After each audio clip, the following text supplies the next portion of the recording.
I was an account manager for client services for years before I moved to business development in my agency career.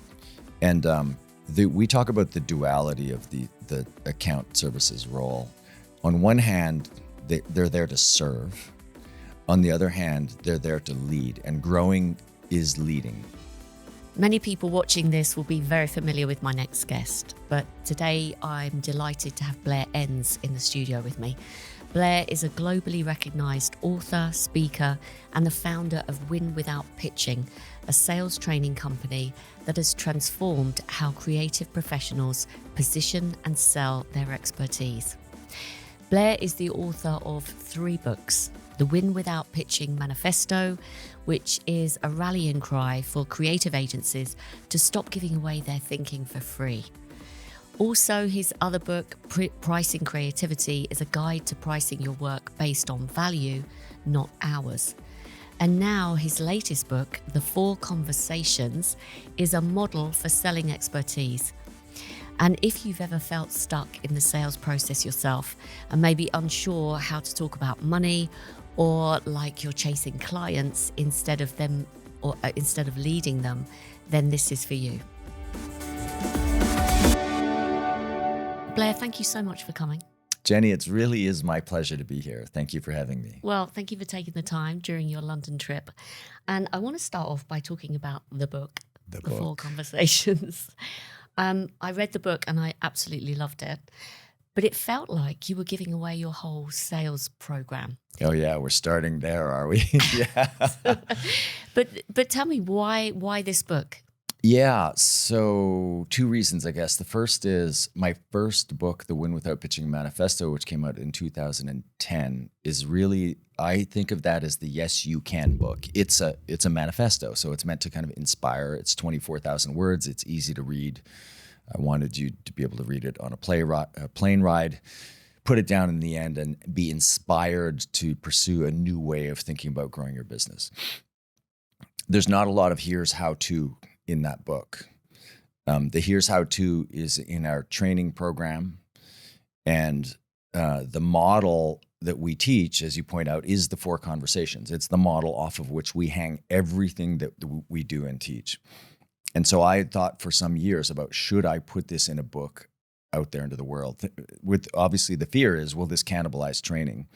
But I've seen that other people in my position have done this, and it obviously hasn't cannibalized training. It enables the army of people out there who want to self-implement. And in small firms, it's easy to do.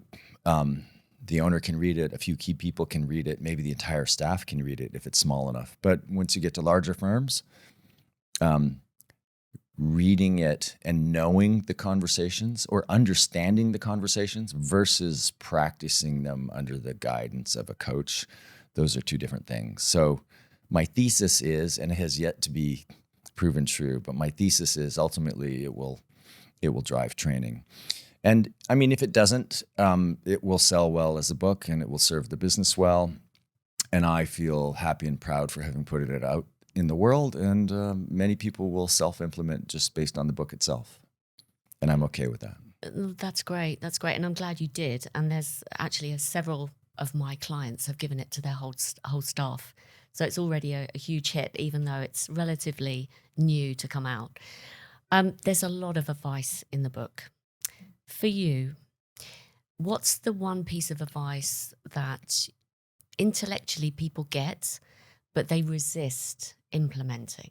Oh, wow. That's a good question. What one piece of advice? Well, the Win Without Pitching Manifesto opens with the proclamation, we will specialize. And so everybody gets that. The resistance is melting away as the years go by. There's still some resistance. There's more resistance here in the UK. The UK has always been behind North America and the United States in particular on the specialization front. I don't know that I could think of another one beyond choosing a specialism. I do think there's a kind of a universal thing of people want a lot of detail on how to do things in certain situations. And I find that they are better. I think you should learn the basics first, and you should keep relearning them. And I'll see. So people will go through our workshop, and then a few years later, they'll come back and say, like, "Well, what else do you have?" And we have other stuff, but my advice is always, I think you should go through the workshop again. I mean, we have a team of contractor coaches who've been through the workshop multiple times as participants, as observers, as coaches.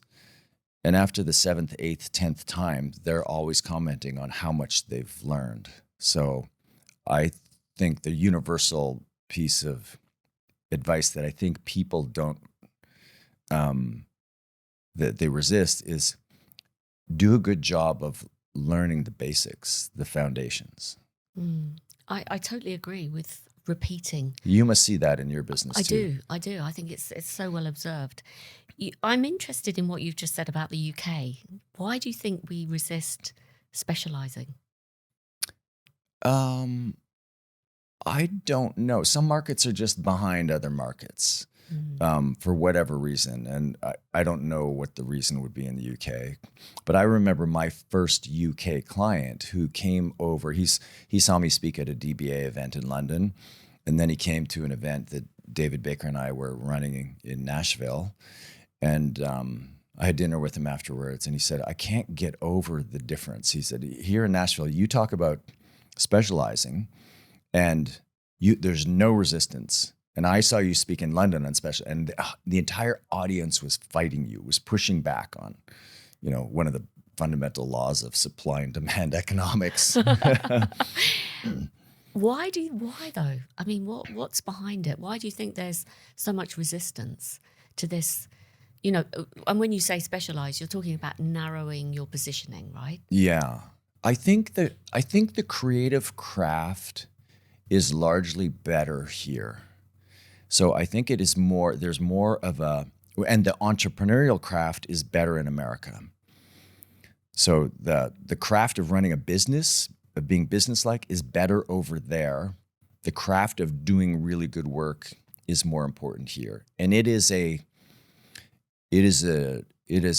function of the creative mind to resist specialization. So there are different definitions of creativity, and I subscribe to Mahai Csikszentmihalyi's definition. So he died last year. He's the gentleman who wrote the book Flow. He coined the term flow state.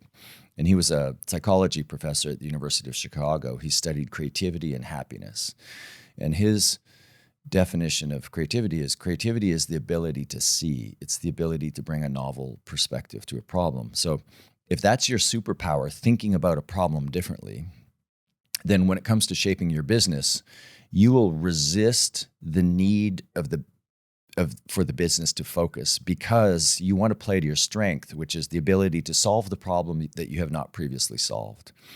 And so the more you feel in your, like, the depth of your being that I am a creative person, and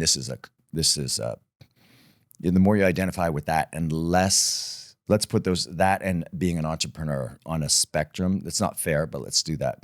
And if you're closer to the artist end of the spectrum, you are more likely to resist specialization for a longer period of time.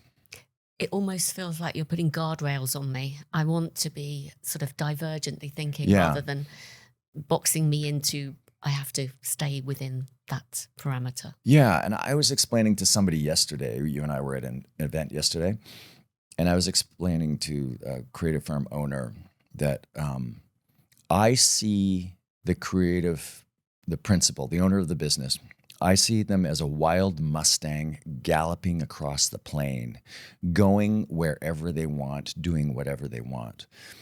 And my job as the advisor on this dimension is to put the bridle on the Mustang, because that Mustang will never win any race. And so the race is business.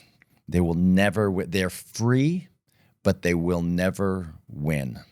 And my job is to coax the Mustang over and get them to let me slip the bridle on them. And now we can channel all of that possibility in one direction. That is positioning. Love that. Gosh, how inspiring. I'm sure someone listening to that is like, oh my gosh, okay. You talk about conversations, not presentations. Can you share with us maybe an example of an agency that's really taken to that and run with it and changed the way they did the whole sales process? Because we are a little bit addicted to the pitch, some of us. Yeah, a little. Without naming names, I can think of lots of them. I can think of dozens and dozens of them. So, and I'm sure there are hundreds that I haven't met that have read the book, maybe not hundreds yet, who have made the transition. But to me, it is one of the fundamental transitions that I'm looking to happen. I think we're all good conversationalists. Like all of our clients, anybody that we're talking to about business, like these are entrepreneurial businesses, and even the people at kind of mid-level manager positions in these businesses, they are all good communicators. They are all good conversationalists. There's something about the domain of sales, however, that when you take the average person and you put them into a sales situation, the way they converse changes. They seem to lose the very basic skills of how to have a conversation, or they think those skills don't apply. They think they have to drop being a conversationalist and they have to go into persuasion mode. They think they have to be brilliant. They have to shine in every moment. They think it's all about them. And if I could do one thing for my audience, it would be just to reach into them and pull out everything they think they know about selling and just place it over here and say, you know how to have a conversation. Go have a series of conversations. Here's the framework for just viewing the sale as a series of conversations. And, you know, again, without kind of calling out an agency or highlighting one of them, it's easy for me to say, and I think intellectually it's like, this is just so obvious to me. This is so obviously the solution or a solution.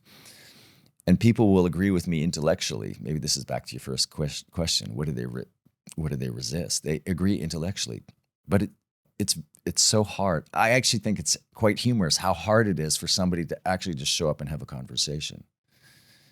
But it's a game changer. Your cost of sale goes to almost zero. The pressure, you take the pressure off everybody. It's just a complete change in the dynamic. And once you experience it, you will never want to go back.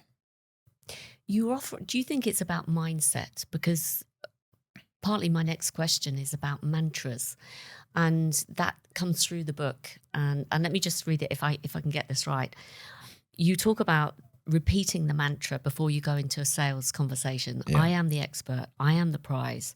I'm on a mission to help, but only if I lead. I accept that all will not that follow. All will not follow. So how important are mantras, going back to this problem that we have having just normal conversations? Yeah.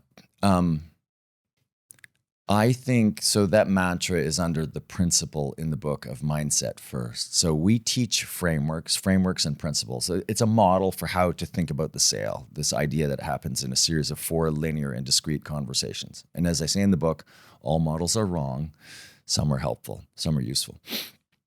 So one of the principles is this idea of everything starts with your mindset. So I can give you the frameworks to go and have a good conversation, but if you're not in the right mindset first, and we make this generalization that there are 2 mindsets. There is the mindset of the vendor and the mindset of the expert. So before I can get you to use the framework and behave like the expert in the sale instead of a needy vendor, you first need to be in the proper mindset. And that mantra, which we call the expert's mantra, is designed to get you into the expert mindset. And the first time I published that and shared that with my clients, I was more worried about that mantra than anything I'd ever shared with my clients. I thought it felt too new agey for some people. I thought this isn't going to go over well. And it's been thoroughly embraced. We have numerous clients who repeat it to themselves before they go into a sales conversation. So it's just a reset. I'm the expert here. I'm the prize to be won in the relationship instead of the client is the prize to be won. And that language, I'm the prize, comes from Oren Klaff and his book, Pitch Anything. I'm on a mission to help. When you can see, this also comes from Oren Klaff. If you can see, if you can transcend the transaction in front of you and tap into a higher sense of mission and purpose, then in the scope of things, the transaction won't be as big. And this, coming from Klaff, is that it will give you the moral authority in the sale. I'm not here to try to talk you into hiring me. I have a bigger thing that I'm trying to accomplish in the world. And you may be a step in that path to me accomplishing my mission. And then all will not follow. So I'm the expert, I'm the prize, I'm on a mission to help. I can only do that if you let me lead, which is I'm going to lead in the sale. And if you, the buyer, let me lead in the sale, that's a sign that you recognize and value my expertise. And it's a sign that you will let me lead in the engagement. Therefore, this is a good fit. And then the last one is all will not follow, and that's okay. And that's letting go of the outcomes. So I'm in the expert mindset. I'm tapping into my sense of mission. I have an obligation to lead this conversation. And if you choose not to follow because you do not recognize or value my expertise, that's okay. This conversation can end and we'll both part company, maybe as friends, and I'll go in search of somebody I can help. So that 4-statement mantra, there's a lot wrapped up in it. And we've found it does a great job of just getting people into the right headspace. If the client or the prospect if they resist, what's your advice for someone who is trying to kind of be on that mission to help? Because you talk about this flip moment where they suddenly see you as that expert. Can you just talk a bit about that flip moment? Yeah. So the book and the model is the 4 conversations, the idea that we see the sale as a series of 4 linear and discrete conversations, even though that's not always the case. Each conversation has an objective and then a framework or set of frameworks for navigating to the objective. The first conversation is the most different from the others. We call it the probative conversation. And it's where you're proving your expertise to your client. And the objective is to prove your expertise and move in their mind from the position of vendor, where you have very little power, to the position of expert, where you have some power in the buy-sell relationship. The moment in time that happens, when you move from vendor to expert, one of our clients years ago named it the flip. So that's the flip. That's what we're trying to engender. Now, the key to the probative conversation is the idea that it happens without you present. It's a function of reputation building. You want the flip to happen via your reputation, putting your thought leadership out there in the world. Your best clients who refer you speak highly of you. They drive inbound inquiries to you with you in the expert position. Now, not all of your leads, whether they're inbound or outbound, will have, there won't always have been a probative conversation. So the flip hasn't happened. And you find yourself in a conversation with somebody, to your point, they choose not to follow. They're treating you like a needy vendor. What do you do in that case? What you do is you continue to use the frameworks and embody the principles. The principles are simply the ideas of how any expert should show up in any engagement, and therefore how they should show up in the sale. Follow the frameworks, and eventually the flip should happen. Now, you can still win the business without the flip happening. You can win it from a vendor position, but you will have done so at a high cost of sale. You would have impaired your ability to make money, so you probably some pricing pressure, and you will almost certainly have impaired your ability to do your best work. This will not be your best work for your best client. So, and some people have built a career around that, selling and closing and delivering from the vendor position. And you don't go to jail, you don't go to hell, but there is a much more rewarding way to do business. And it starts with how you show up in the sale. And as you say, it impacts the engagement if you don't lead during the sale. Yes. Let's talk about the engagement, because that's where account managers come in to take over. So can you talk to me a bit about their role in selling and sales? Yeah. So I was an account manager for client services for years before I moved to business development in my agency career. And we talk about the duality of the account services role. On one hand, they're there to serve. On the other hand, they're there to lead, and growing is leading. So I've already said it's like one of the steps of one of the lines in the mantra. I can only do that if you let me lead. Now, so there's an interesting tension in the account management function, as you know all too well. Our mutual friend David C. Baker says, you get hired for your expertise, but you get fired for lack of service. So in account management, your job is to not get fired. And especially the more junior you are, the more you're likely to be in what I would call server responder mode.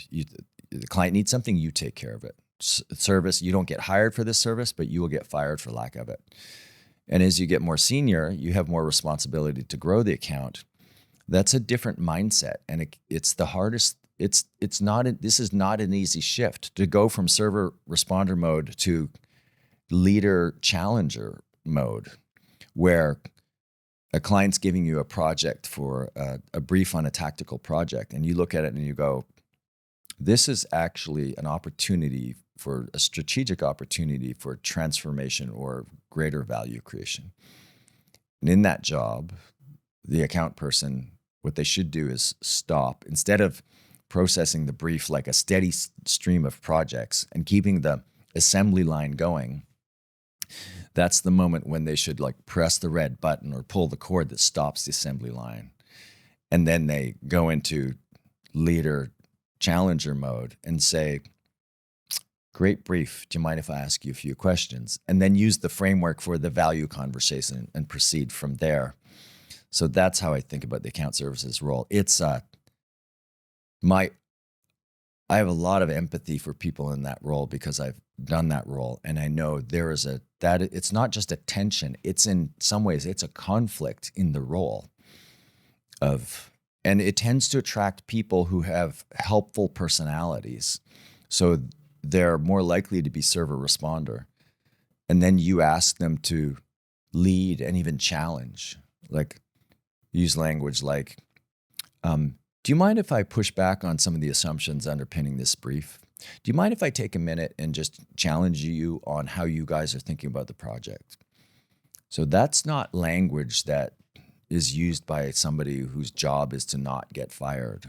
So there is a conflict, especially depends on the size of an agency, but in the middle of your career, as you're moving up the account services ladder, there's in that middle part where you have one foot in two different personalities. It's a conflict, and it's not easy to navigate. What advice would you give for agency owners who want to encourage their team, their wider team, to be implementing the 4 conversations? So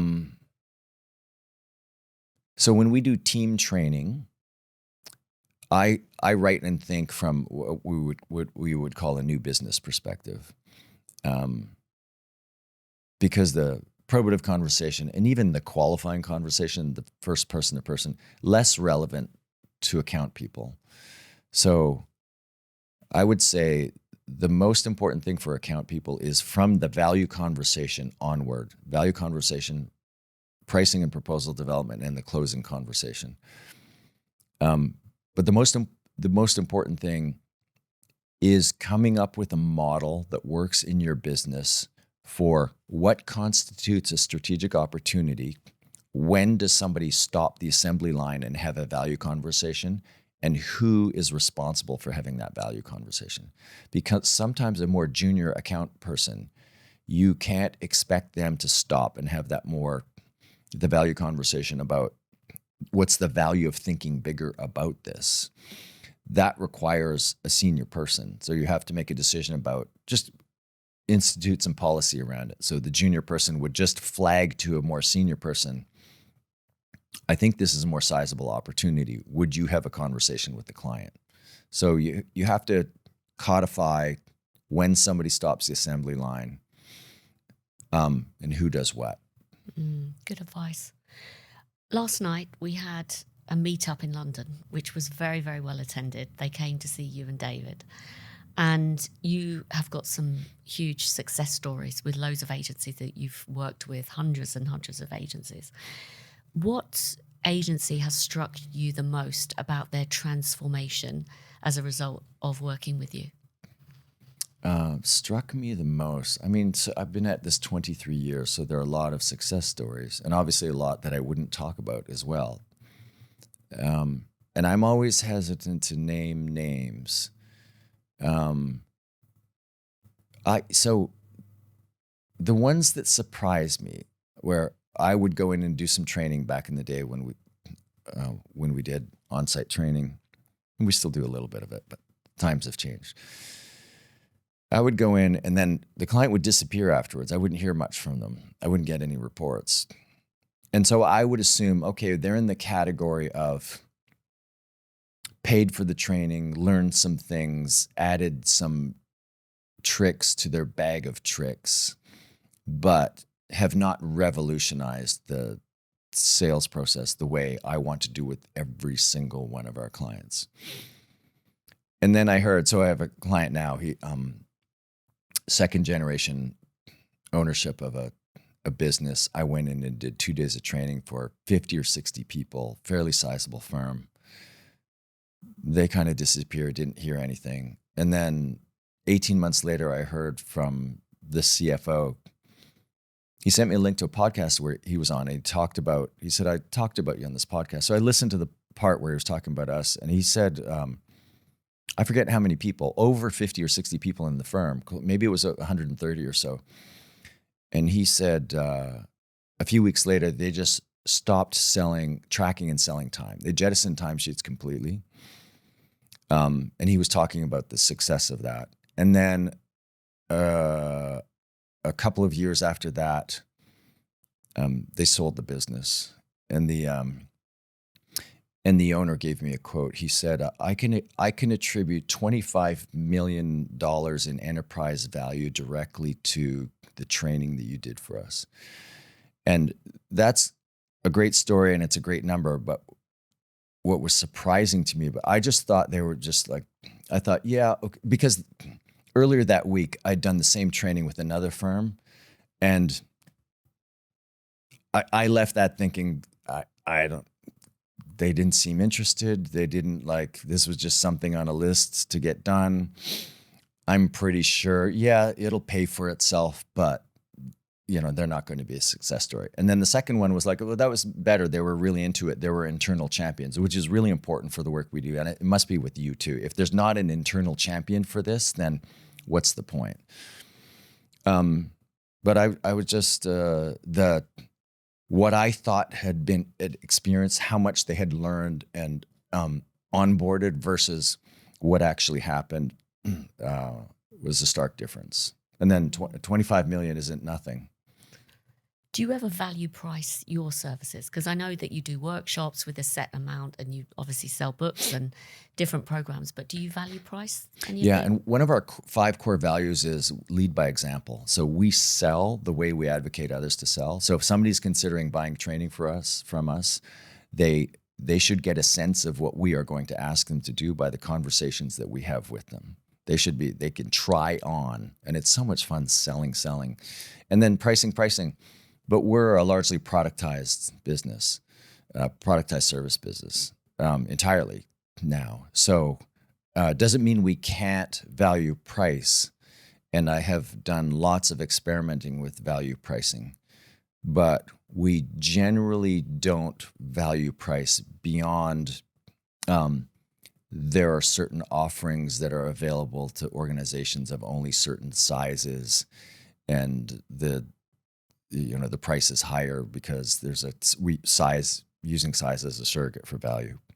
But I think with my second book, Pricing Creativity, I probably overplayed the importance of value pricing in agencies. And I made the point last night to this group of agency owners. It's like, listen, the most important thing about value and pricing is you should learn how to master the value conversation. And what that means is you set the initial discussion on price starts from the place of the value to be created for the client before you even begin to think about solutions.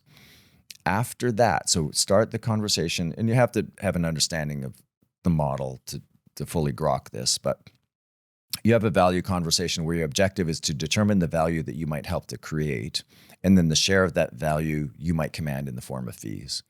So you're uncovering the potential here, you're quantifying the potential of the value that you could create with the client, and then you're asking, well, if we could help you do that, would you pay us this crazy amount of money?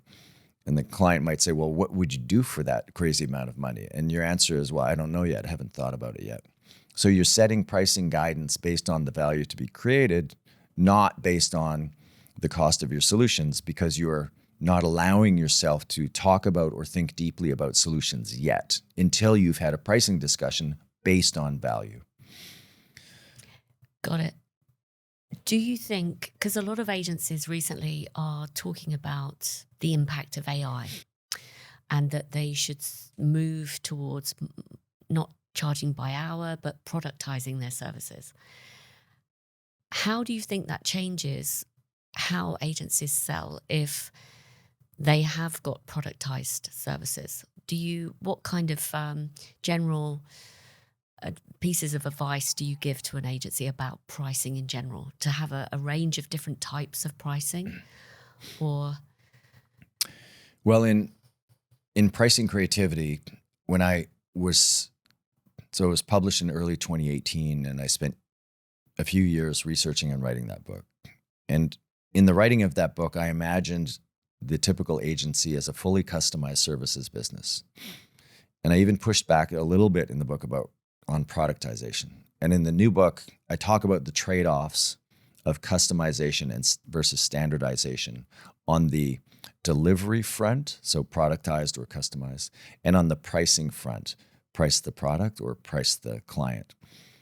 And it's clear to me now that the most lucrative model is productized services, customized prices. So you have set products, but the prices vary depending on the client buying it. And you can set tiers. Certain companies of certain size or other variables would pay more, or you can just reserve the right to charge whatever you want.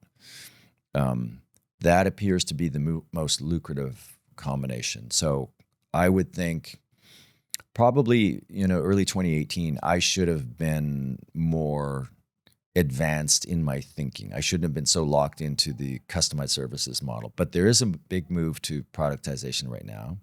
And you're right, AI is driving that. Do you want to be a provider of a service where you're charging by the time it takes to do that service when something is coming along and doing that thing instantly? That is a meteor hurtling its way through space directly at you. So it is a very good time to productize. I was really keen to kind of bring this topic up with you because you can't look at LinkedIn, you can't listen to a podcast without AI being mentioned. And I think some agency owners are very fearful, some are super excited, and everything in between. What are your general observations about how AI is impacting the industry and where you think this is going to lead? Do you have any? So jobs are being destroyed and jobs are being enhanced. And so immediately you're seeing the number of copywriters being cut. But I had dinner last night with somebody who runs an accountancy, and accounting and engineering and law, they're more vulnerable than the creative professions, I believe. And the owner of this business, he's quite entrepreneurial. He said, no, AI is great. It's actually freeing up our people to do less of the kind of the drudgery work. And we are reallocating that time to more face-to-face human interaction work. So, and that is the right way on one dimension, that is the right way to think about it. It is reorienting the business. So I did dinner. David and I had dinner a couple nights ago with some senior people from one of the world's largest ad agencies, and most people would know the names. And these two were saying that basically it's going to change the shape of the model from a pyramid, where at the top you have thinking, in the middle you have creating, and at the bottom you have doing. And they were saying, like, the current ad agency model at the large size is a model for doing, that gets paid for doing. And it's going to be more like a diamond, where that doing is going to be made small because of AI. So therefore the revenue model has to change. So that's the obvious one. You see people rushing to embrace AI right now, which everybody should be doing. Some of the messaging around AI concerns me. If you use AI to deliver a cost advantage, do not talk about it, because your clients will demand those savings. They'll demand them even if you don't use them, don't talk about it, because other people are talking about it. So your cost shouldn't be that high. Clients will, all of the savings that will accrue from the use of AI will accrue to the client ultimately. So don't make a point of it on your website, or don't. If you use it as a production advantage to do something faster, do not talk about it. That is internal. You'll be able to hold on to that profit for a while, but eventually the client will claim that. If you use AI in a novel way to build a differentiated offering, that's something you can talk about. It's going to be copied fairly quickly, so you have to be careful, but that's something you can talk about. At some point, this also came up from the conversation with the gentleman from the large agency. We all agreed, the four of us agreed. At some point, like, it's just going to be part of the plumbing. Like, so you see all these LinkedIn profiles, the AI, in agencies, AI. And it kind of makes sense for some right now. But at some point, it's just going to be like saying we use software. And that point is not too far away. 18 months, maybe? 12? So your advice to agency owners and account managers, because they are listeners as well, start using it, embrace it, but don't get too stressed out about it, and don't be too fearful. Yeah, the line, I forget who first said it, it's been repeated many times. You're not going to lose your job to AI. You're going to lose your job to another person using AI. And then, so if it's freeing you up to do some part of your job, what are you doing with that found time? How are you creating value? How are you adding value for the client and therefore the organization? Great advice. Blair, thank you so much. I'm really keen, because I've got you on, anything that you would like to share with the audience, like advice, because there is so much advice you give, and we've covered an awful lot during the conversation, but is there anything that we haven't talked about that you would like to share, that perhaps any pattern you've seen of people going wrong, or maybe some motivation right now when everyone's feeling a little bit worried about the uncertainty in the economy? Yeah, I don't know. Nothing. I mean, do I have any advice for people? How much time do you have? General patterns. So there's the AI thing. There's what we've already talked about, which is, I think, in almost any domain, focus on the core principles, the foundational, principles, and get those nailed before you go after the new bright, shiny thing, the next level. People want advanced pricing stuff from me, and they don't have the basics down. So I'd love to. I'm tired of talking about the same things, but like, people need to hear the same thing over and over again. So beyond that, I think that's probably, I'll probably just leave the audience with those two. Lovely. And if someone's interested in the training or the book, where's the best way to get all of the information? winwithoutpitching.com. Find our information there. I'm Blair Enns on LinkedIn. And that's the only social media presence I have, really. And I'm not super active. I'm somewhat active. I don't know when this is planning to air, but we're doing some training in London in July.